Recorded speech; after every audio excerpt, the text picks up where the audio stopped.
Price God. தினமும் ஒரு தேவ வார்த்தை நிகழ்ச்சியின் மூலமாய் உங்களை சந்திப்பதில் மிக்க மகிழ்ச்சி அடைகிறேன். இன்றைக்கும் ஆண்டவர் உங்களோடு பேசுவாராக.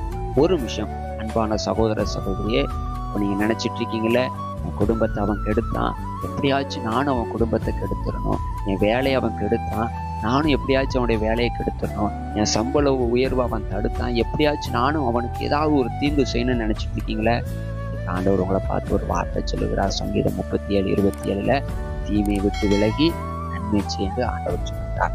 அதனால அவங்க என்ன காரியம் உங்களுக்கு விரோதமா எந்த தீங்கு வேணாலும் செய்யட்டும், நான் ஆண்டவர் உங்களை பார்த்து சொல்கிறேன், எந்த தீங்கான காரியத்தையும் எந்த தீமையான காரியத்தையும் செய்ய வேணாம், நீ நன்மை செய்யுங்கன்னு ஆண்டவர் சொல்கிறார். அதனால நன்மை செய்கிற தேவன் உங்களோடு கூட இருக்கார். நீங்க செய்கிற நன்மைக்கு தக்க பலனை கர்த்தர் உங்களுக்கு கொடுத்து உங்களை ஆசீர்வதிப்பார்.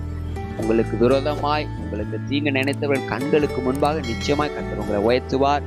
God bless you. Have a blessed day. Amen.